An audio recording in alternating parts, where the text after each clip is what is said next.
Dinosaur कैसे बने पक्षी? चीन में मिला 148 मिलियन साल पुराना वो राज जिसे वैज्ञानिकों को भी चकरा दिया। क्या आपने कभी सोचा है कि आज आसमान में उड़ने वाले पक्षियों का संबंध करोड़ों साल पहले धरती पर राज करने वाले विशाल डायनासोरों से हो सकता है?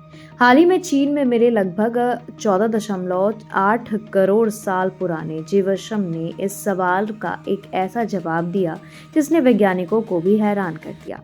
यह खोज इस बात के मजबूत प्रमाण देती है कि आधुनिक पक्षियों का विकास कुछ छोटे मांसाहारी डायनासोरों से हुआ है।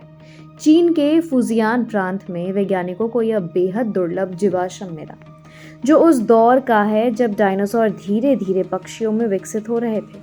इस जीवाश्म में ऐसे कई गुण पाए गए हैं जो न केवल डायनासोरों से मेल खाते हैं बल्कि आधुनिक पक्षियों की भी याद दिलाते हैं।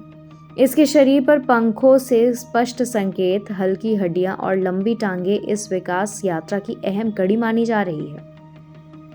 वैज्ञानिकों के अनुसार यह जीव पूरी तरह पक्षी भी नहीं था और पूरी तरह डायनासोर भी नहीं। इनमें दोनों की विशेषताएं मौजूद थी। इसके जबड़ों में दांत थे जो डायनासोरों की पहचान माने जाते हैं, लेकिन इसके पंख उड़ान के शुरुआती विकास को दर्शाते हैं। यही वजह है इससे विकासवाद की एक महत्वपूर्ण ट्रांजिशनल स्पीशीज माना जा रहा है।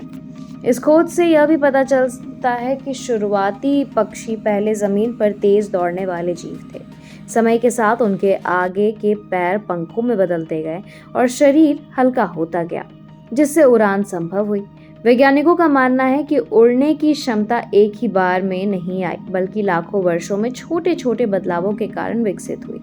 दिलचस्प बात यह है कि आज के मुर्गे, कबूतर, चील और अन्य सभी पक्षियों के पूर्वज इन्हीं छोटे थेरोपोड डायनासोरों को माना जाता है। यानी तकनीक के रूप से देखा जाए तो पक्षी वास्तव में डायनासोरों की जीवित वंशज हैं। यही कारण है कि वैज्ञानिक अक्सर कहते हैं कि डायनासोर्स पूरी तरह विलुप्त नहीं हुए, बल्कि उनका एक रूप आज भी हमारे बीच मौजूद है। इस जीवाश्म ने विकासवाद के पुराने कई सिद्धांतों को और मजबूत किया है। शोधकर्ताओं का मानना है कि भविष्य में इस तरह की और खोजें यह समझने में मदद करेगी कि आखिर विशालकाय डायनासोरस, कुछ छोटे, हल्के और उड़ने वाले पक्षियों का विकास कैसे हुआ।